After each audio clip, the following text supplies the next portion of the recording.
Okay, I'd like to call the Joint Village Board and Finance and Personnel Committee meeting to order for Tuesday, November 12th. Roll call, please. President Krowski. Here. Trustee Service. Here. Trustee Paul. Here. Trustee Zerbal. Here. Trustee Krieger. Here. Trustee Atkinson. Here. Trustee Flukie. Here. Member Silk. Here. Member Jaden. Here. Okay, please rise for the pledge. Allegiance to the flag of the United States of America and to the republic for which it stands, one nation, under God, indivisible, with liberty and justice for all. And please remember our men and women throughout the world in uniform. I do need a motion on the agenda. I have no changes. Move to approve. Second.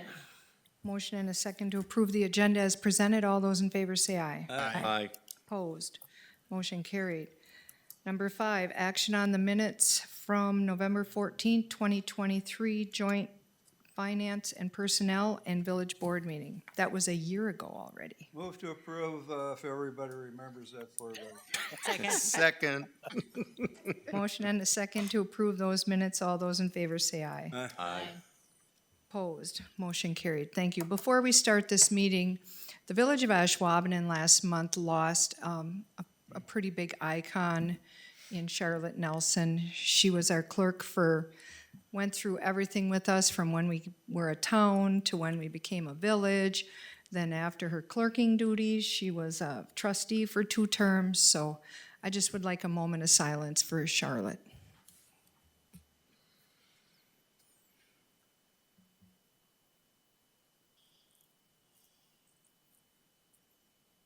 Okay. Number 6, action items. 6A, consider, discuss, act on the adoption of an updated permit fee schedule. Aaron. All right, thank you.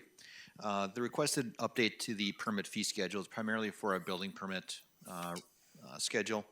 It has not been updated since I started here, which is going 8 years now. The proposed updates do reflect our current cost for service to process these permits. And Aaron, they pretty much align with everybody else in the area? Yeah, we're definitely, I wouldn't say we're probably a little bit below average yet in terms of our fees, but we're very efficient. Okay. Aaron, what about park impact fees? Have those been raised ever since the ordinance was put in place? Do you know? Not to my knowledge.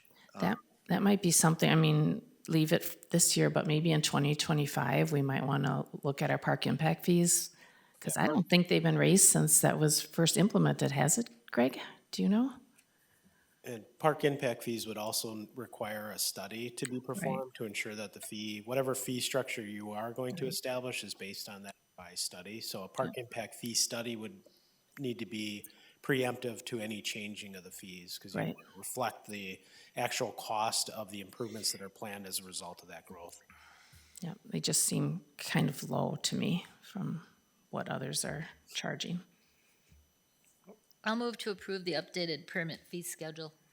Second. Okay, we have a motion and a second to adopt the updated permit fee schedule. All those in favor say aye. Aye. Opposed? Motion carried. 6B, consider, discuss the draft 2025 fiscal year proposed budget. Now, before I turn this over to you, Greg and Joel, I just want to thank the department heads. I want to thank Joel and Greg, all the other people in the village that worked on this budget. This was really a tough budget. We had a lot of growth, which really changed our equalized value. So we dropped a lot. If we were to continue with the same mill rate that we had last year, we would have to cut another $800-some-thousand out of the budget, and we didn't really even add anything to the budget, so that would be a really, really tough thing. So I want to thank you guys for everything that you did, and gals. Here we go. Is this the time to approve it then? Well, Joel has a presentation. You are welcome to. The budget as presented to you tonight is balanced, and that is a requirement under statute. Take it over, Joel. So I do have a thorough long presentation because Gary had requested it, so I'll do the best that I can to make it as condensed. But I do want to provide my thanks to Greg and then Sherry Halstead also from our finance department. Greg and Sherry are kind of the rock stars that put this budget document together. Mary and I spent a great deal of time with Greg and Sherry throughout the review process to put together the final package that then is presented to the joint committee for review. So for tonight, what I'll highlight is kind of the bigger picture and then set kind of the tone for principles that should be really used by the village board in really deliberating on the budget. So we're not so much focused on paper clips and pencils and reams of paper, but the bigger picture of what services should be provided and at what quality and quantity. So go through that presentation, and you'll hear me say this multiple times. The budget as presented to you tonight is balanced. Theoretically, you do not need to make any changes to it. If you do make changes to the budget, that's based on your priorities for the community and the priorities for services. And we do that intentionally. We want to make sure that when we present a budget to you, that you don't have to make cuts. You don't have to make decisions if you don't want to. The decisions that you want to make are those based on your priorities and not necessarily based on the need or necessity to balance the budget to meet statutory compliance. So we'll talk a little bit first about and introduce the budget process, and I try to do this every year. So for some of you that are veterans to the budgeting process, this may seem like a review, and for others that may be relatively new or maybe don't think about it until they get to this meeting every November, it's a helpful reminder. So the budget itself has three primary purposes. The first one is that we have to meet our statutory requirements. So under state law, municipalities have to have a prepared and approved and adopted budget. So that is required, so we have to do that. There's many more details to the actual budget document that we won't get into the weeds for, but there are components of that that are required as well. In addition to that, a governing body has to adopt a tax levy. And so that's required. That tax levy needs to be adopted by a certain time of the year, and the purpose of that is so that the tax bills can then be created, thus creating that taxation to the individual property owners in your community so that that levy can be spread across all the taxable property within the community. In addition to that, there are statutorily required programs of service that have to be provided by a municipality. Some of those are listed here. We have to provide local elections. We have to provide basic fire, rescue, and emergency management services. We have to provide property assessment services. Stormwater management is another mandatory program that must be provided locally. And then snow and ice control. There are other services, of course, but I like to look at these as those unfunded mandates that everyone loves. State government says local municipalities, you must provide these services. We're not going to necessarily provide full reimbursement for those, but we will provide some service cost reimbursement through shared revenues, transportation aids, and the like, which we'll talk about briefly later. The budget also provides transparency. Obviously, you now know, based on the draft budget, where spending is proposed, where we anticipate taking revenues, and how those are going to then be applied across the entire funding service of the village. It also provides a historical spending perspective, so you look at what we're doing in the current fiscal year, what we did in the last fiscal year, and how we forecast the future. Ultimately, there's a narrative in the budget that talks about goals, objectives, and accomplishments, so there's some performance data that's provided, and so you can kind of see how well we're performing over the course of the year. And then clearly it identifies headcount. So what kind of staffing ratios do we have per service or per department, and what those costs are for wages and benefits. Beyond that, really the helpful point is for you as the decision makers to help facilitate and prioritize where you think services should be provided for. So ultimately, when you look at the budget, is ultimately divided amongst departments and service areas. So you can see in real time kind of where the priorities are. Public safety, accommodate or is a substantial portion of the overall expenditure budget. So that obviously has a high priority. Other areas that may have smaller budgets, maybe they're less of a priority. And so you're able to then prioritize and match what your needs are in the community based on those major functional sources within the budget.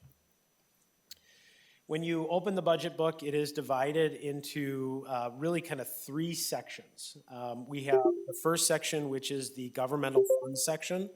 Those are made up of 4 individual areas or sub-functions. One would be the general fund. That is the predominant source of revenue and expenditures for the village. That's our largest operating budget. We have special revenue funds that accommodate special revenues that come into the village outside of general taxation that generally support special projects or initiatives. We have our debt service fund, which is essentially the revenues and expenditures that are used to support debt service. So anytime we take out debt to support large capital infrastructure projects, there's principal and interest payments that need to be made as a result of that. That's found into that debt service fund. We'll talk about the property taxes that are levied to support that fund as they are required under statutory law. And then we have our capital projects fund, which we'll talk about briefly again. Now, those 4 governmental funds can be supported, and they are in fact supported through property taxes. So as you go through the budget document, the predominant source of funding for the general fund is the property tax, but each of those individual sub-funds have some type of property tax revenue that supports them. The next section of the budget book is the enterprise funds. And so look at these as kind of those business accounts, if you will. They are not supported by property taxes. They would incorporate our water utility, our sanitary sewer utility, and our stormwater utility. In fact, last month, we've had quite a bit of conversation about user rates for water service, sanitary sewer service, and stormwater fees. So all of those revenues are used to support the operating expenditures and the capital asset replacement within those enterprise funds. And again, they are supported by user fees. And then finally, we have the internal service funds. Those predominantly are found in the back of your budget book. They are made up of our medical dental insurance program. So we are a fully self-funded healthcare provider to our health program provider to our employees. And so that is an internal service fund. In addition to that, we have our vehicle and equipment replacement fund that is also fully funded within the internal service fund, and that goes towards funding the acquisition and replacement of capital asset equipment, from squad cars to fire engines to graders and loaders in our public works office. Those are funded through fund transfers. So generally speaking, what ends up happening is in the governmental fund, in the general fund, you'll see specific line items for equipment charges or equipment use charges. Those charges are applied to the individual departments for the equipment in which it is assigned. Those are the depreciation expenses on the individual pieces of equipment. That charge is then transferred into the internal service fund as that fund transfer to support the various funds within that, whether it be insurance for our employees or for equipment replacement. Ultimately, when we develop our budget, we are certainly taking into consideration our mission, which is shown here, our vision, which was outlined in the village's strategic plan, and then our 6 strategic directives that were also identified as part of our strategic plan. So all those are important components to the overall budget process. Now let's talk a little bit more in fine detail about kind of the tax levy. I think that's generally always the most interesting topic and the one that provides the most amount of concern from our taxpayers. So if you look in your budget book, the 2024 property tax levy, which will ultimately be payable in '25, is exactly the same as it was in 2023, payable in 2024.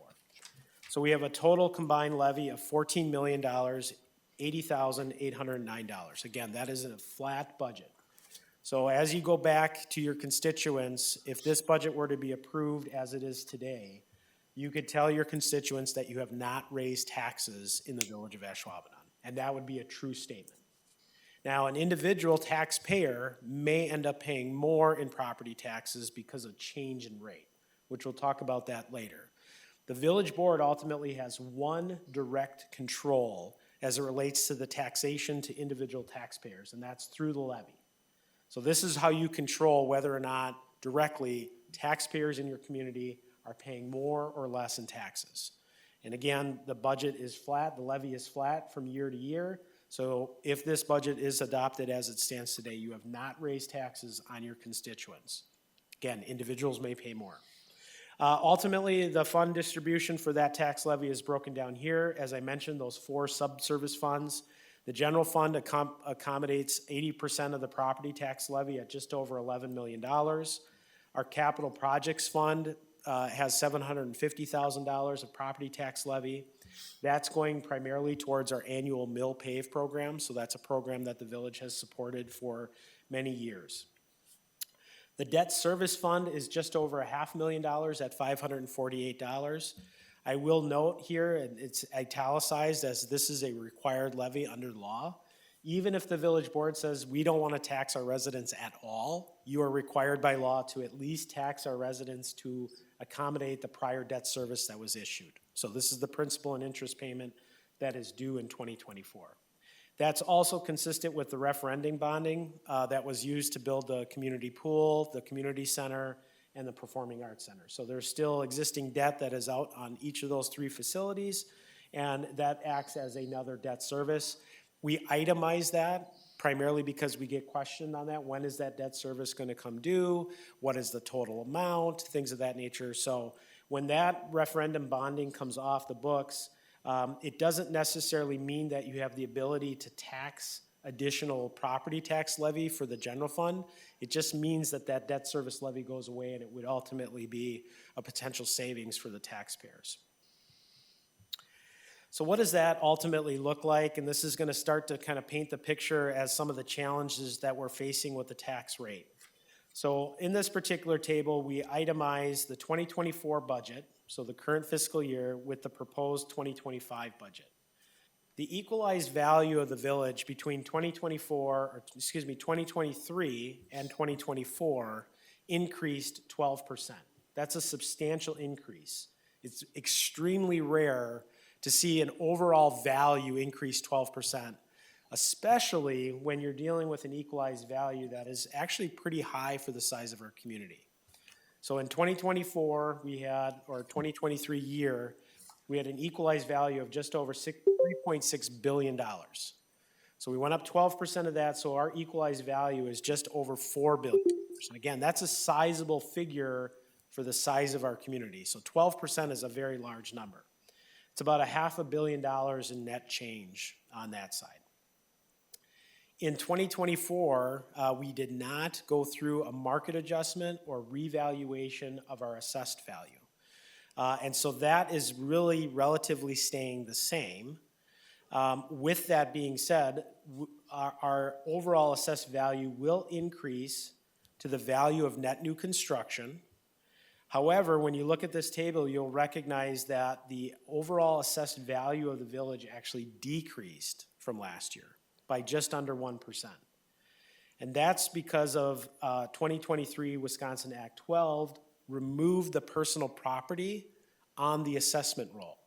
So we used to have hundreds of millions of dollars on our overall assessment value that was made up of personal property. Personal property is no longer taxable at the local level, so that was removed from the overall assessment rate. And in lieu of that, removal of that and that tax generation, we received personal property aid. So when you look in your budget book under the general fund summary for general fund revenues, you'll recognize a pretty substantial increase in intergovernmental revenues. That's primarily made up of that personal property tax aid that was received. Now, if you move to the third column, or the fourth column that talks about the village tax levy, again, you can see the tax levy is not increasing at all. So it's a $0 net change, 0% change. However, if you move to the final column on the right, you see the village tax rate increasing at roughly 30 cents for a 6.5% increase. And the reason for that is there's a formula, and we'll talk about the three factors there, but when you have a deviation between your assessed value and your equalized value, that's going to artificially increase your rate. Much like when you do a revaluation and a market adjustment and you increase the assessed value in a given year, oftentimes you see your overall tax rate decrease. When you determine the overall village tax rate, you're using your assessed value because the assessed value is what is used to determine the division of taxes on individual properties within the village. You use the equalized rate to equalize your tax levy across all jurisdictions, including the county, the school district, and vocational college. And we'll talk about that a little bit more because we have to equalize our rate in accordance to maintain constitutional requirements under the law, especially as it relates to tax incremental financing districts. So again, the three primary factors that are impacting the village tax rate, even though we're not increasing taxes, we're increasing the tax rate, which invariably may increase individual property owners' taxes paid to the village. The first and foremost is the assessment ratio. So automatically, when we have the equalized value increase by 12%, our assessment ratio is now deviated by that much. So last year when we were doing the budget, our assessment ratio was just over 1, which is where you want to be. Now it is just under 90%. It's about 89% roughly. So that was a substantial deviation. And so like we experienced 2 years ago when our tax rate decreased substantially, we're seeing the same effect, but now it's going up because we have a negative assessment ratio. The overall decrease in total assessed value obviously affects it. So we take our overall levy, we divide it by the assessed value. If the assessed value, which is the denominator in the equation, is decreasing, that ultimately increases the result of that equation. And then in addition to that, there's significant growth in equalized value, including in our tax incremental district values. So when we determine what the tax levy is, we then have to determine the taxes payable by the increment in the tax incremental districts. So the state has devised a formula that we must use to determine the tax levy that's levied against the increment. That levy has to be equalized because we take in the taxes for the county, the school district, and the vocational colleges within that increment value. So in order to maintain constitutional right, we have to equalize our values so that also increases our tax rate. The formula is on the slide. It's a little convoluted, but ultimately it's to ensure that we maintain constitutional compliance with statutory laws as it relates to taxation.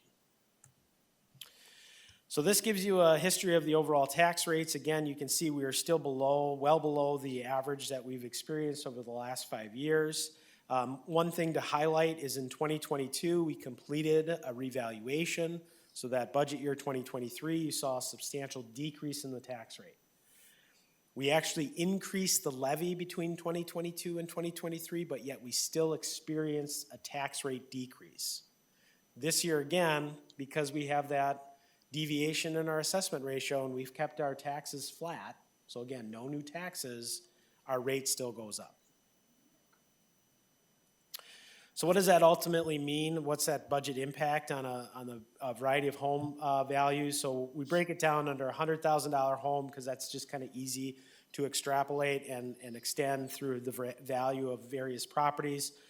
But if you're more concerned about just looking at it more quickly and or from a hard factual standpoint, a $200,000 home, and this is only village taxes, in 2024 would have paid $926.50 in village taxes.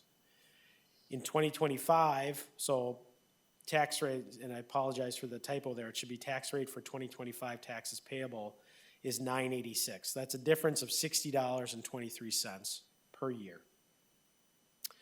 If we were to break that down, so generally speaking, I put aside money every month to have my property tax bill paid for, so when they come due, I have enough money in savings. What does that look like for the village's portion? That's an $82.23 per month cost for my $200,000 home. From an affordability standpoint, I generally look into J.D. Power. They have a variety of survey data that is available to us. So what is the average household spend for cellular phone service per month? In 2024, that average cost was $141. So I look at it from that standpoint, a cell phone versus all the services you are rendered at your home. So garbage pickup, snow plowing, calling 911, having a fire truck arrive at your burning kitchen within 8 minutes. All those are provided for that $82.23 per month. I would challenge anyone from the board or constituents that if you had to contract private garbage collection at your home individually on a weekly basis, you will likely pay more than $82 a month just for that alone.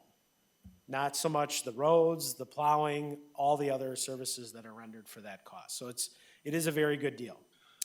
With that being said, however, the individual property owner may see an increase because we have an increase in the tax rate from last year. So median home prices on the assessed value have remained unchanged because we did not do a market adjustment. So that median assessed value is $247,300.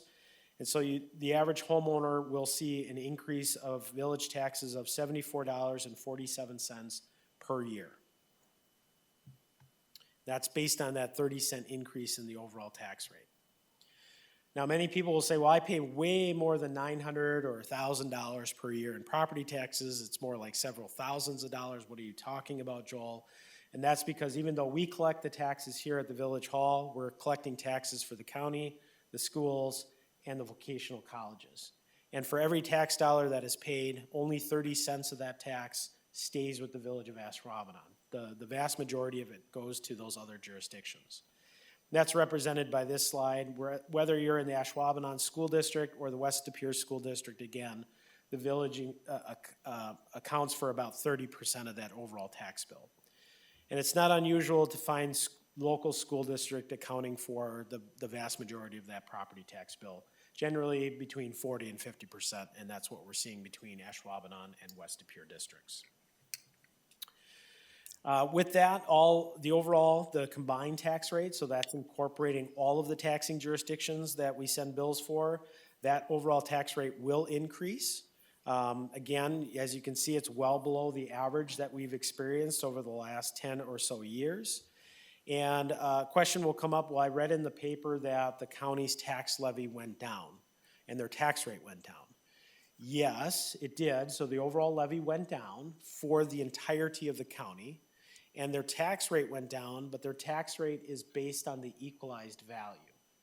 And then that equalized value then has to be apportioned to the local municipalities. So those local municipalities are paying their fair share. So what ends up happening is if the Village of Ashwaubenon has experienced significant growth in value versus the other municipalities in the county, we then realize a larger portion of the county tax levy than other communities within Brown County. And that happens to be the case in this year. We had received a larger apportioned amount from the county tax levy than we had in the prior year because we had larger growth and a larger value than other communities had experienced this past year. So what does that look like when we get into the details of the revenues? Again, this is found in your budget book.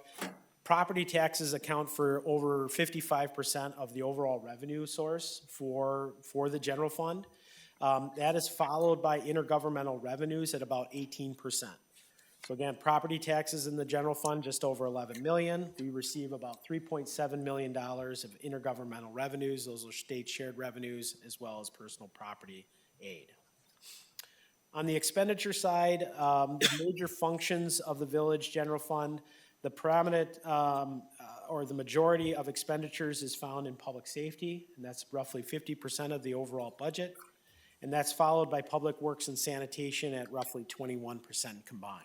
And that's pretty typical too. If you were to survey other municipalities about what they spend, public safety is generally the largest expenditure, followed by public works. Now, what makes up those expenditures? And that's predominantly wages and benefits. So we are a service industry. We don't produce widgets per se, so we don't have a lot of material or supply cost. Our materials and supplies are used towards the support of the services that are rendered.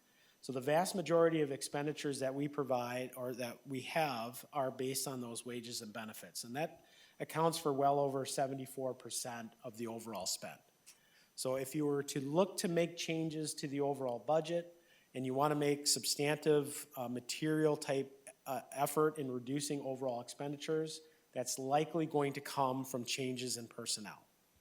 So it'd be very difficult to find paper clips, pencils, and reams of paper that are going to really add up to sizable amounts that are going to save village taxpayers. Again, as Mary had mentioned, if you desire to reduce the overall levy to maintain a flat tax rate, that accounts for about $850,000. That's a lot of positions that would have to be eliminated. And if positions are eliminated, then you're making a conscious decision to reduce service levels. As had been mentioned, the tax levy overall has remained flat, and as a result of that, there are no substantial changes to the overall personnel headcount for the 2025 budget.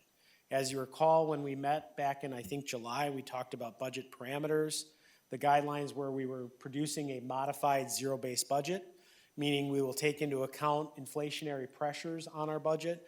However, any substantial changes to service or headcount would not be considered a part of the budget, and so that has remained true here. So wanted to get into kind of some weedy details on the overall budget process, and then we'll wrap up our presentation. First and foremost, I want to talk about general fund revenues. Those are going to be found predominantly beginning on page 4 in your budget book. Just a couple quick highlights. The overall operating fund, even though we're levying about $11 million, there's still a total of over $20 million in overall revenues. And that's up about 5.41% from the prior year. So again, we have a lot more state aid and things like that coming in to the tune of over $631,000. On the expenditure side, again, you'll see the budget's balanced. So we have 20 million, just over 20 million, or 20.5 million in expenditures. That's up 5.41%. Again, balanced budget. And where that 5.41% comes from is largely driven by inflationary cost increase. That includes wages and benefits. So if you recall, we reviewed in a prior month wage increases on the overall salary matrix of just under 3%. Our health insurance costs are just under 12%. We had a number of large equipment purchases that were authorized in the prior year. That gets applied to the overall budget and depreciation expenses. And then, of course, we've seen a number of equipment, material, and utility expense increases as well. If you go into your budget book on page 2, it talks about unassigned fund balance. And so for the first time, we're putting a greater detail to the overall assigned fund balance as it relates to the overall budget process. So a couple quick notes here. We have $126,000 that we're taking from fund balance that was unassigned, and we're going to apply it in 2024 to help support future retiree payouts. So we understand that we have a number of employees that may be retiring in 2024, and we want to ensure that we have adequate funds to support their benefit payouts that they have earned during their time with the village. Beyond that, however, we have a projected unassigned fund balance of just over $5.2 million. That yields a fund balance ratio of 25.4%. That's right in the middle between our minimum fund balance of 20% and our maximum fund balance of 30%. So we feel very comfortable with that and feel that that's a logical and appropriate usage of that fund. Moving on into our capital projects fund, I'll kind of touch on some high-level project areas, and I think we're starting to delve into around kind of page 131, 132. We have a street construction fund that talks about a variety of projects. We have just over $1.2 million of capital infrastructure work on the street side. That's going to include a variety of annual mill pave projects on local streets. We have the replacement of the sidewalk on Cormier Road due to degradation of the material there. We have a continuation of the traffic signal upgrades that began in 2024, so that will be a continuation. And then the board had previously approved the installation of bicycle lanes and road markings on South Point Road, and so the budget includes that provision as well. On the Parks and Recreation side, and I'm primarily focused on the capital project fund side, not the special revenue fund. In capital projects alone, there's about $500,000 of projects in Parks and Recreation. That includes the playground replacement at Ashwaubenon Lake. The ladders on the diving platform need to be replaced, so that's incorporated there. As you recall, we entered into an agreement with Cornerstone to replace the tennis courts, so we have lights that are planned to be placed at Pioneer Park to support tennis play for the high school and the school district. And then we have the continuation of the EAB program, including additional removals in open field or open sites, as well as restoration and tree planting. As you continue on through the capital projects fund, we get into the tax incremental financing districts as well as other capital projects. We have the extension of the Ashwaubenon River Trail at Ashwaubenon Park and some maintenance efforts there. That's being funded through TID 3. Argonne Park Trail and Boardwalk, which had previously been approved through a contract award in a previous month here, not too long ago. That project is to be completed in 2025. That's being funded through TID 3. We have some rapid rectangular flashing beacons along Holmgren and Cormier Road. Those are being funded through TID 5 in support of the mixed-use development on the corner. We have some emergency HVAC repairs at Village Hall that need to be accomplished now in advance of any future repairs through the condition assessment that we're currently undergoing. And then you'll notice that we have some earmarks for NFL draft expenses as well. About $190,000 of draft expenses have been allocated. That's in addition to any overtime expenses that are found in public safety. And then to note, TID number 4 this will be the final year of TID 4. So the taxes that are collected in TID 4 will be placed into a reserve account for affordable housing program under statutory law. After April, the TID will be officially closed, and that will return back to the various taxing jurisdictions. On the enterprise fund, just a couple quick notes. The water and sewer utility, we do have an increase in revenues. That's accounting for the rate changes that the village board has approved. To note, as to be expected, we have about a 17% increase in purchased water costs from Green Bay Water, which we anticipated. It should note that we're still kind of working our way out of that hole that we're in as far as our net position, so there is still a negative change in net position. It should be noted as well that there's about $750,000 worth of capital projects or asset replacements in the water utility fund as well. On the sewer side, same story. We have an increase in overall revenues of just under $500,000.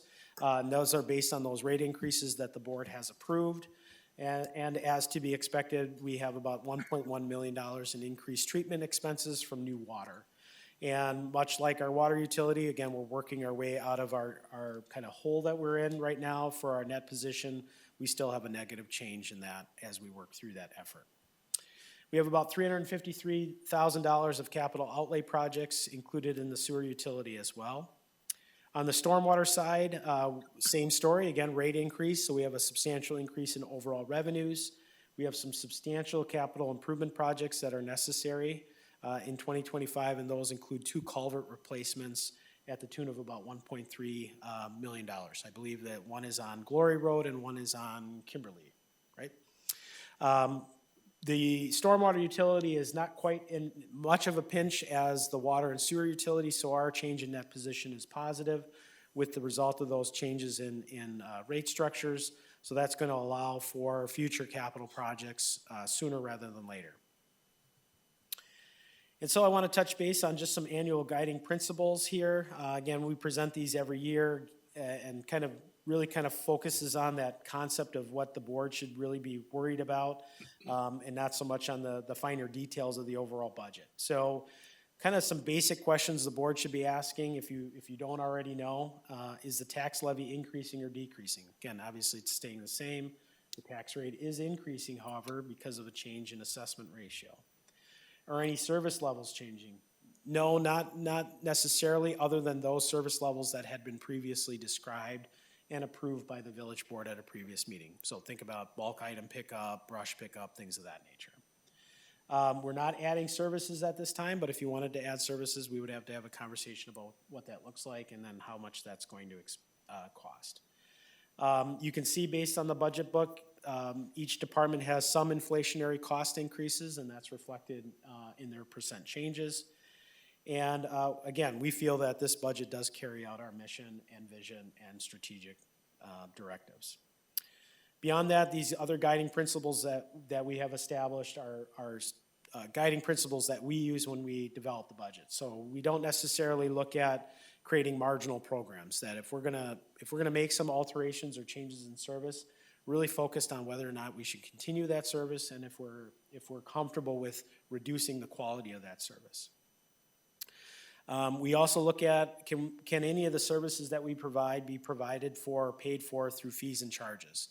So unless the service provides a global community-wide benefit, can we provide that service through a direct charge to the user of that service? Use an example, swim lessons.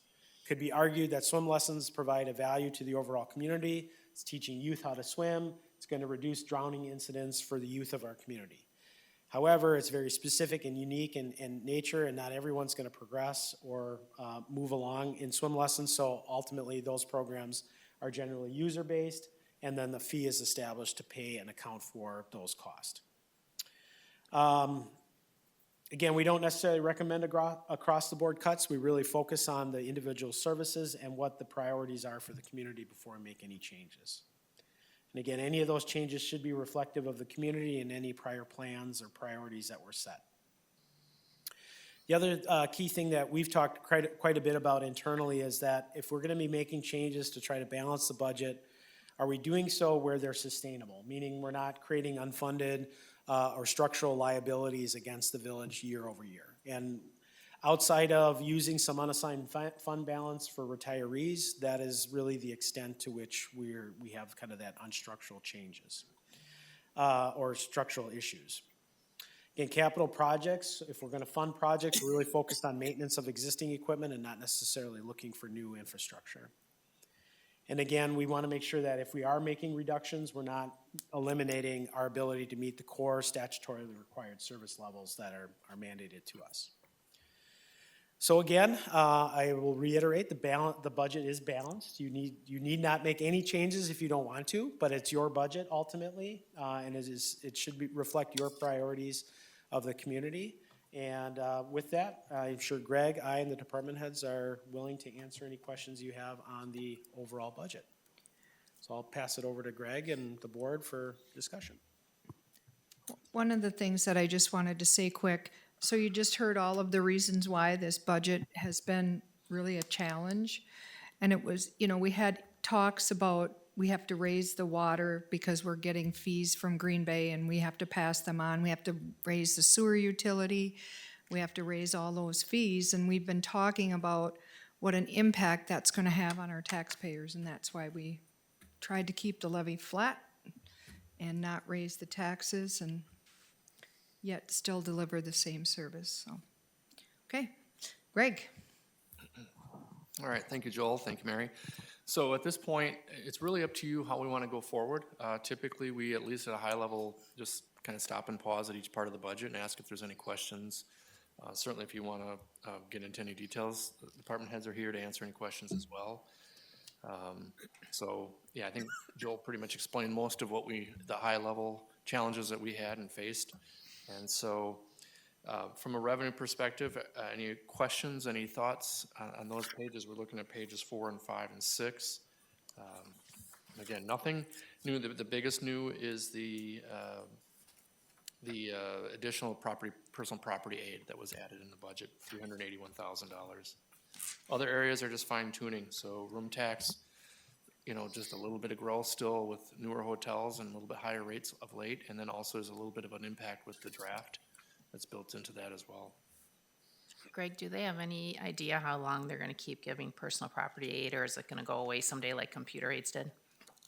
Well, we still get computer aids, but I'm not sure where or when.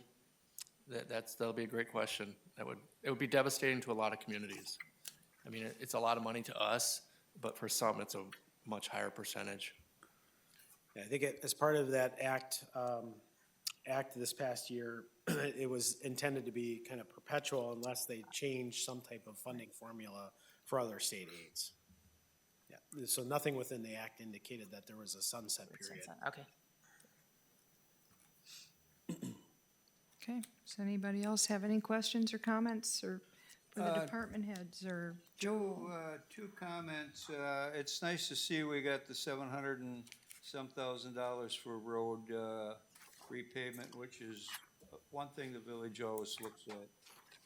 The other thing that's been brought up in discussion, equipment replacement. We've always had the money there to replace equipment, but we know equipment is costing us much more than what we're putting into the budget. Have we done anything to compensate the increase of equipment versus what we're putting away? So, yeah, and unfortunately, this will be a first since I've been here. We will have to bond for some of the higher priced equipment this year, and that's gonna come through in December. We've got a fire truck and some dump trucks that, you know, the numbers on those are just too high to absorb. So we're hoping that over the next couple of years, we can grow the balance. If you look in here we grew that chargeback to the departments $216,000 just to maintain existing equipment and bring on new stuff. Everything's double. When a pickup truck doubles in price, okay, you can absorb that a little bit, but when a dump truck doubles in price over the last 10 years, that's hard to absorb. So I think the plan is to do a debt issue for this, and then we've got another fire truck in the capital plan over the next couple of years. And hopefully after these larger pieces in the next 2-3 years are taken care of, we can adjust our budget accordingly for future Can do it years. then, Yeah. okay, okay. All right, those are the two items I know are important to the village here. And it should be noted that on the mill pay program, we did add, albeit it's not very much, but it's a $25,000 increase to that budget. We're trying to keep growing that every single year, so we were able to do something there, hopefully. You know, that brings up a good question too. We know mill paving and asphalt is getting more expensive. I guess the question is, are we paving the amount of mileage that we used to for the money that we have? Or is the mileage? Brian or I'll let Steve Brian can answer that question. Brian or Steve? Yeah, our mileage that we've been doing annually has been holding pretty steady over the course of the last 5 to 10 years. What we try to do is we have approximately 100 miles of roads here in the village of Ashwaubenon, assume a life cycle of about 25 years. So we try to get at least 4 miles every year. 4 is the number, okay. Okay, so we are maintaining that then, you're saying, okay. Greg, for the first time this year, we're gonna be charging people for using the credit card, is that correct? Or for 2025, I should say. Yes, so that we would looking to implement on January 1st. So we're working through currently, Sherry's actually taking command of that project, working through all of our vendors, making sure we have the equipment in place and the processes in place. So, yeah, that should save the village about $20,000 a year. And if you recall, the reason why we did that in the past, at the time that we accepted credit cards, we also implemented an internal corporate card where we would buy goods with our card, but we were getting a rebate on that. And that rebate was covering the cost of accepting credit cards for payment. Well, that rebate has since gone away over the years. We're just not providing the volume that would justify companies to give us the rebates. So unfortunately, we don't have the revenue stream to cover that cost anymore.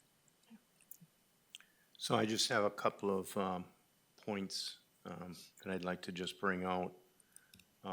Overall, fantastic job, all of you. This is a great budget as far as I'm concerned. One thing that I would like to highlight, and I would just like to see the priority of it moved up.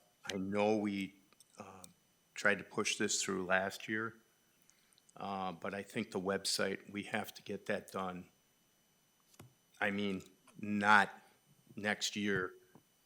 If you think about it, we should be able to put the website out there so when somebody does a Google search and they look for NFL draft, we have to have a page that pops up there. And that's part of our, that's part of our website that we need to be getting done. So to me, this is like top priority since draft's in April. We have to get that done now because this is an opportunity for us to get in front of a huge number of people. And everybody, when they're going someplace, Googles it. We need to get the search engine optimization done correctly so it pops up. Looking at Jeremy because he's gonna know what I'm talking about there. We have to make sure that we take full advantage of the NFL draft as this opportunity to highlight Ashwaubenon. And that's why the website, we have to get it up there so that people can find us, find what's going on in the community, find out all about Ashwaubenon. So I'm just bringing that up as something that I feel as a prioritization. I think it's right out of the gate, we got to do that, have that wrapped up, done, ready to go by the end of the NFL season, which will come in February. The other point that I wanted to bring up was around our assessment services. That was quite a big jump this year, 27% increase. Maybe we should be looking at going out and looking for bids for assessment services going forward. That was my only other comment that I saw because it jumped up a lot. To be honest, I don't know if this is a fair number or not. Maybe we were being undercharged before. I have no idea. But I think because it was such a big increase, I think we should probably go out there and do some bidding and seeing about that. Otherwise, guys, as far as I'm concerned, this is a fantastic budget.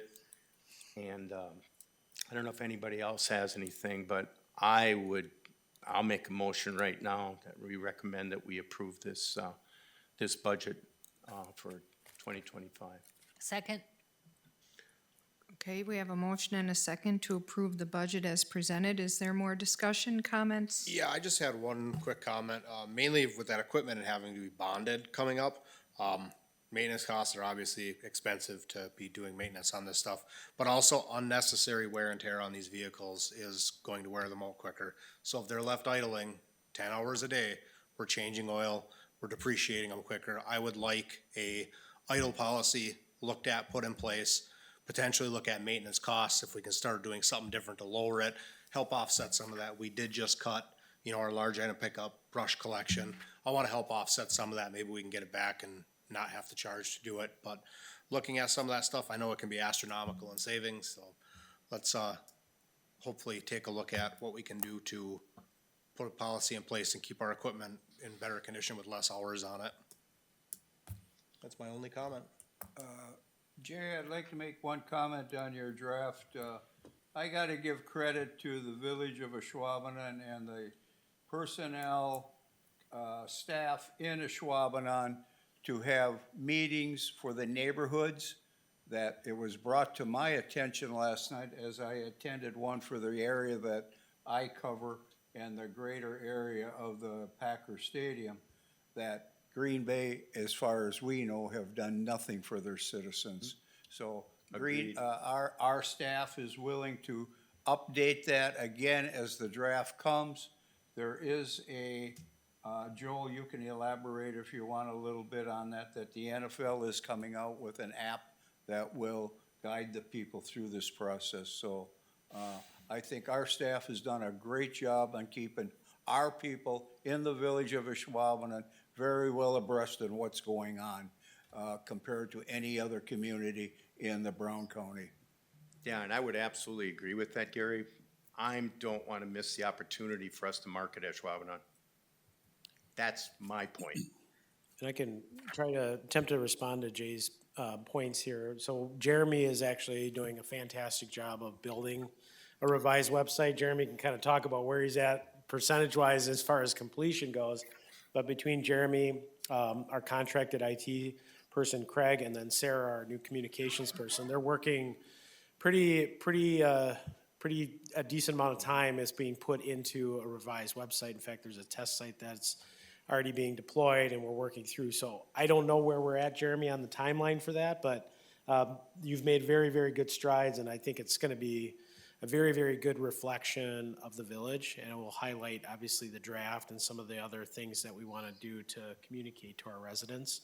I don't know if, Jeremy, if you're willing to commit to anything, but our goal is to try to get it live early next year, I think. And again, I'm not even so concerned about us within Ashwaubenon. I'm trying to leverage this opportunity to highlight Ashwaubenon. Yeah. That's really where my comments are coming from. I thought that, that you did those meetings and that. I think that's great. And I think everybody's doing a great job moving forward in that with the itty bitty little information we have.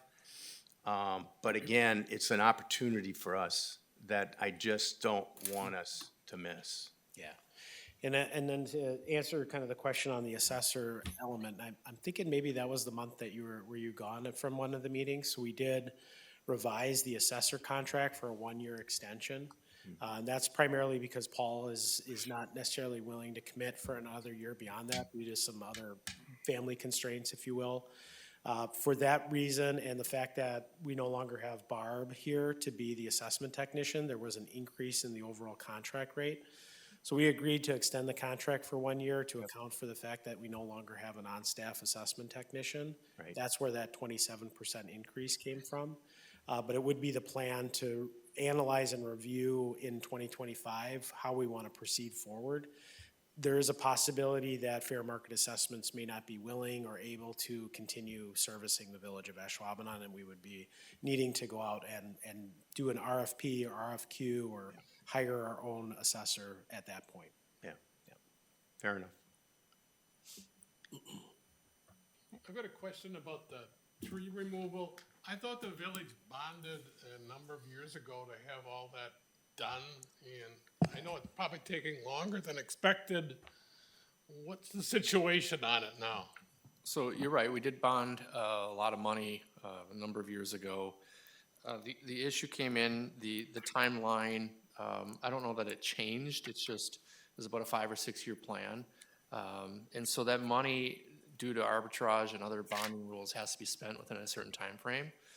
So it was eligible to be used for other projects, so we essentially used those dollars for other projects so that we didn't get in any trouble with bonding agencies and things like that. Use the money for projects that were qualifying within that bond issue. So we're gonna do another, that's gonna be part of the bond issue this month, is another amount of money to finish that project up over the next 2 years. So, I mean, Tim's not here, but Rex might be able to respond, but he has put together a plan, and he said at 25, 26, it should be completed. We're moving more into, there's some other areas, I think Joel touched on it, some more areas where trees are falling, but there's a lot of restoration as well that can complete. But that should be done by the end of 2026. So those dollars were issued back, I want to say it was 5 years ago already, and so those monies have been, a lot of it was spent on the DEAB, but then left over that had to be spent was used for other road projects, other street enhancement projects. So each year when we look at the overall budget and we understand what projects we have to look at what debt proceeds are still outstanding and when that debt was issued to determine what that arbitrage window is. And then from there we say, okay, well, let's say this particular debt issuance was intended for EAB and these other projects. So every debt issuance has a list of projects that dollar amount is applicable towards. And are we able to accomplish all of this work next year, because this is the last year prior to arbitrage, or are we going to be unable to complete that work? Because we have all these other projects that are lined up too, and if we're able to complete the work in 1 year and utilize those existing proceeds, that's fine. It'll be used towards that. We'll still have to issue new debt then to support these other capital projects that we had. But when we're able to look at that outstanding debt and then recognize that, no, we really won't be able to accomplish all of that work in a single year, then we'll reallocate that money to then reduce the overall debt that we would need to encumber in that next year for those capital projects that are planned for. And that's really what kind of happens is each year we look at what of those outstanding proceeds are available that we need to spend down now to avoid arbitrage. And in the village, it's actually very rare that we use proceeds intended for one purpose for another. It does not happen very often. Usually we're locked in on projects and they're instant go projects and done. So this is kind of an anomaly. Okay. I just have a few oddball questions. Page 33, information technology, Jeremy. The consulting number is the same, the 22,000. I was just wondering with the addition of Jackson, if that could be dropped a little bit or if we still need that outside consulting, the 22,000. So, yeah, majority of that is for Craig's expense. He's still doing our MuCRM program and a couple other developments. But also it allows us to, if we have other projects where we need to bring in other vendors for higher end things like our servers or firewalls, stuff like that. It just gives us a little bit of flexibility that we can utilize those funds to bring those on. We've got some things with the county right now that we need some little bit higher expertise in terms of some of the networking that has to go between those connections. So, Okay, thank you. Village hall maintenance, page 38. There's an increase for the fire alarm security maintenance from 372 to 8,400. And I noticed you talked about the changes, but I was wondering, has that inspection not been done before and all of a sudden we're doing it, or we changed our system and it's getting done, or? That's what is- correct, yeah, so that we're, now Brian doing can- those inspections on a regular basis, so, So now we're gonna do the inspections on a regular basis? correct, And we have not been doing them? correct. Okay. And we should have been, yes. And we should have been doing them, okay. Correct. Thank you, Brian. Then for Rex, for the co-sponsored, page 73, it looks like swim club went up a little bit. Is that in response to their requests at Park Board? Did you guys go through all of that? Or is that just like a regular increase for wage increase, or what is that for? That's specifically for wages. For wages. Which is all reimbursable, so Okay. depending on the number of kids and the number of coaches they want for the different age groups, the number of meets that they have, then we put that money into the budget, and then they reimburse us for the costs that are expended, whether it be for their coaches or for our staff. Okay, so we have not, has staff looked at all with their requests that came to Park Board? Is that still in the process? Internally, staff met on it again earlier this week. So we've got a date that's coming up where we'll be calling all the co-sponsor people together and talking about status of co-sponsor organizations and whether or not they feel there is a need for their own organization to open it up to non-residents, non-open enrolled. Okay, And then it's a Pandora's box, because then are they a co-sponsor organization? Because then they're a regional organization. right. It's not just Ashwaubenon residents, and then should the village be financially supporting them if there's kids from all over the area? Okay, so this there's- budget there's is a lot of really, talk. this budget's staying status quo pretty much, and then you Yeah, guys are yeah. gonna be looking into it in the Any future. increases that are in the budget for co-sponsored are all reimbursable due to the wages that they pay, and then we'll be billing them for those. Okay. And then the only, one other question I have, and I maybe missed it in here, but Brian, I was wondering if there's any money in here for the request from the residents in Jay and my ward in regard to a crossing for Packerland, and to have someone come in and do some research. That was brought up about 2 years ago when they first requested it, and nothing was ever done with it. Now they came back again. So I would like to see at least something get started, that we're at least looking at it and getting some ideas together and maybe hiring a consultant. Is there anything in the budget, or what is the status on that? No, there isn't anything in the budget. One thing that we're trying to look at is, I know that we plan to do a comprehensive bike and ped update. So maybe consider it as part of that update process, rather than just looking at just that one corridor, looking at the village as a whole. But there isn't any sort of special line item in the budget for that. Which is unfortunate. I don't know how much it costs, but this has been this was asked, 2.5 years ago, I think, that they first came to us, and then, like I said, nothing was done. They came back again, went to Bike and Ped said, yes, we would agree that this should go forward. So they've waited, and they've been good about waiting, but, it is, But I do like the idea that it would become part of an overall comprehensive study too, because I think there are some things that we can leverage across the area that maybe we can accomplish it. So I think it'd be good if we would we gotta move forward on it, no doubt about it. But I think if we look at a comprehensive plan, for all the different things, because it's not just Packerland, that's just one that we've been getting asked about that I think needs to be looked at. well, I think our challenge from a staff perspective was, if we can place a crosswalk on Packerland, whether it's at Comanche, whether it's at Carroll, whether it's at West Paulson, but what does it connect to? And that's our question, and I don't know that that's an answer that a consultant can answer. That's a value-based proposition that the committees and the board ultimately have to determine. We could put it at Paulson, but then if the plan is to extend sidewalk along Carroll in 10, 20 years or whenever, then you have a dead end at Carroll. What would be the purpose of the crosswalk at West Paulson? So is it at Carroll? Is it at West Paulson? If it's at West Paulson, okay, are we gonna eventually run sidewalks on West Paulson? So it's really, that's really the basis. I don't know that we necessarily need a consultant to tell us where to put a crosswalk. We have to determine what that pedestrian route is that we're gonna connect that crosswalk to. That's really, I think that was the conversation we had internally, is that's part of that overall big picture plan for the bike and ped plan, is that neighborhood, is where the connection's gonna be made. So that if we do install a crosswalk, it's consistent with those connections. Could we still install a crosswalk this next year without the flashing lights and things like that? You know, maybe just have the yield sign out there in Packerland. It might slow down maybe to 40 then.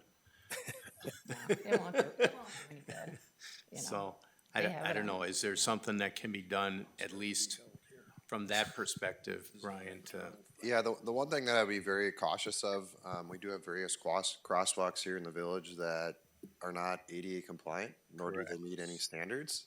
yeah. So you can paint 2 lines across any road and call it a crosswalk, but formally it's not an actual crosswalk. So that's one thing that I would say we need to be very careful with. We do have those throughout the village, and I don't want to continue to stay in that rut of just painting 2 Understood. lines and calling it a crosswalk. And that is part of the issue with that, because there is really no sidewalks that are connecting to there. Correct, yeah, so you'd essentially need those landings, those pedestrian landings for those crosswalks, and it'd be a big endeavor, just to figure out where it's going. Well, and you hit it on the head, Brian. It's a big endeavor to just determine where it should go and where it's gonna be effective and it's gonna be used and it's gonna be safe. And we're putting in RFPs in 2 on Holmgren and 1 on Cormier. Couldn't we tie, because you had said at the Bike Ped Committee that you're gonna hire a consultant to look at those as well, correct? Or am I wrong on that? No, that's correct, yeah. We would So definitely- could we tie Packerland to that? We already have them looking at 3 spots in the village of Ashwaubenon. Let's have them look at Packerland. And I know there's the whole bike ped plan, but when is that actually gonna get done too? It's like people are waiting, they're asking, they have been patient, and it'll, the bike ped plan, when is that gonna be done? Is that be next year? Do we budget any money for that? So I think, so a couple things. So the rectangular rapid flashing beacons on Holmgren or Cormier, we'll have a consultant engineer that's gonna design the infrastructure. This is a matter of where do we want a logical crossing to take place on Packerland, right? So a logical crossing is gonna be based on where that pedestrian route is in that neighborhood. In my opinion, I think that's where it's going to be, right? Right now, we have residents that are saying they want to cross at Paulson. So does that mean, as Brian had indicated, as part of putting in an ADA compliant crosswalk, we have to have ped pads, we have to have more than just stripes on the road, we have to have connections to the trail on the other side of Packerland. What does that connect to at West Paulson? You're discharging pedestrians back onto the street on West Paulson. If that is what the board desires, then that is the route we would go. That, I don't know that you necessarily need an engineer to tell you that. We have engineers on staff that can design that. It's a policy kind of value-based statement. Where do you want pedestrians to go? Do you want them on West Paulson? Do you want them on Carroll? Do you want them on Comanche? Where would you like them to be? The traffic data that we have based on crash datas, I don't think we had any crash data at all No, on so- any of those intersections. Correct, so we did review this internally, with our traffic safety committee. There was no pedestrian vehicle accidents at any of the intersections. We did speak, with our traffic safety committee, which, is our engineering staff, myself, and then, select individuals from public safety. Out of that meeting, there was no recommendation for a RRFB anywhere, at this time. Could there be, when the time comes that maybe the sidewalk does extend down Carroll and we have a lot of pedestrian foot traffic that's concentrated in that area? We could, but right now, it was deemed, all of us mutually at that meeting, that now is not the time for it. This is interesting, but I feel like we're way far afield from the budget meeting at this point. I think it would be helpful to me as a board member who's not on Bike and Ped to have Bike and Ped make a recommendation that we can rule on. You know what I mean? Where do you want it? where do you want the crosswalk or whatever? Come, you know, get it, it's easier for the people who aren't on that committee, I think, to just adopt or reject your recommendation. I have to agree, this should be committee and staff problems, not in a village board meeting where we're trying to get a budget approved. I think it's a little, it's part of a bigger conversation, so I would agree. You know, you don't, if you put it at Paulson, 3 years from now, you decide that you're gonna run sidewalks down Carroll. You know, sidewalks aren't always embraced by all the residents, so that's a bigger conversation. So I think that that's where it should go. So, any other comments? Do you have any other questions, Tracy, Chris, No, I Jay? just noticed one thing in the budget, Greg, and I think I know what this is, but on page 159, for example, there's the cost, a total, and then future number, and I'm assuming the future is saying, okay, this is how much more it's going to be in the future for that particular item or whatever it is. Is that Correct. what that is? These pages come directly out of the CIP, the Capital Improvement Plan. So if there are additional costs down the road for this like project, then they're listed just to let you know that, hey, this isn't a one-time This is thing. this is more. the start, there's gonna be this much more coming in the future. Yeah, and this is the annual meter testing, so that's gonna be a number pretty much every year. Okay, thank you. Okay, anything else? Thoughts, comments, questions? Okay, we have a motion and a second to approve the budget as presented. All those in favor say aye. Aye. Aye. Opposed? Motion carried. Thank you, and like I said, I thank you from the residents also, because Put up with there this. are going to be other costs incurred by our residents, and I'm glad that we were able to keep the levy flat. I know your wife's limping around. Okay, thank you very much. 6C, consider, discuss, act on collateral assignment of the development agreement between the Village of Ashwaubenon and Cormier Property Partners LLC. Patrick? Okay, two quick little miscellaneous housekeeping matters that are before the village board. Normally, we would take this for our November meeting, but we were contacted by the developers of the Cormier Property Development and Merge for the Commonplace 2. They're looking to close for private lending for their projects for those PAYGO TIF incentives. And to accommodate them for closing this week, actually, we agreed to bring it before the board today. Basically, our development agreement states that the project developer can get private financing, but the private financing for the PAYGO TIF incentive essentially has to be approved by the village board. So this is pretty standard, pretty common practice that where a lender would require some kind of collateral assignment of the development agreement if that borrower were to default. I've read through the collateral assignments. We have good relationships with the developers, and they're actually the same lenders, and they're actually the same development agreement, the same collateral assignments for the development agreements. So staff doesn't have any concern on them, and I would just ask that if there's any questions, I can answer them. Otherwise, looking for a motion to approve on the first one, the collateral assignment for the Cormier properties, and the next one, which is the exact same thing, for the merge development. Patrick, is there anything out of the ordinary that's in either one of these? No, the exact same, just minus the numbers, the dates, and the actual developer themselves. Okay. The main thing I look for when I go through them is to see if there's any issue with the kind of language that what would happen if the borrower were to default, and there isn't. This is pretty standard language. I spoke with the developers on this yesterday, and we're all comfortable with it. It's kind of a coincidence that both of them are with the same lending institute, so. Right, it's That's why I somewhat asked that coincidental. question. One was pretty much closing.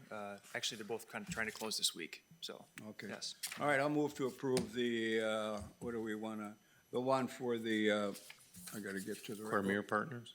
For the apartment there, motion to approve with the Cormier Partnership Development Agreement. Second it. Okay, we have a motion and a second to approve the collateral assignment of the development agreement with the Cormier Property Partners LLC. Any other comments, questions? Hearing none, all those in favor say aye. Aye. Opposed, motion carried. Okay, 6D, consider, discuss, act on collateral assignment of the development agreement between the Village of Ashwaubenon and Merge LLC. Mr. Patrick. Again, this is the exact same thing, except this one is with Merge LLC for the Commonplace Phase 2 development. So I'll make the motion to approve the collateral assignment agreement of the Merge LLC development agreement. Second. Okay, we have a motion and a second to approve the collateral assignment and the development agreement between the village and Merge LLC. Any questions? Hearing none, all those in favor say aye. Aye. Opposed. Motion carried. Thank you. Number 7, closed session items. During the meeting, the village board of the Village of Ashwaubenon may convene into closed session pursuant to item A in number 7 on your agenda. Motion to go into closed session. Second. Motion and a second to go into closed session. Roll call, please.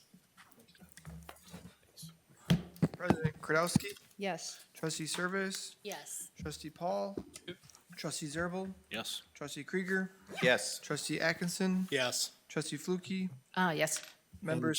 just so you're aware, that finance personnel. Oh, yep, committee we have to members will not close. Be in Yep. closed session, so they do not need to have Yep. the roll call vote. That's it. Okay. So we're going into closed, should we close out finance and personnel? Make a motion to close finance and personnel? You can make a motion to adjourn the joint meeting. So moved. Second. Okay, we have a motion and a second to adjourn finance and personnel. All those in favor say aye. Aye. Opposed. Thank you.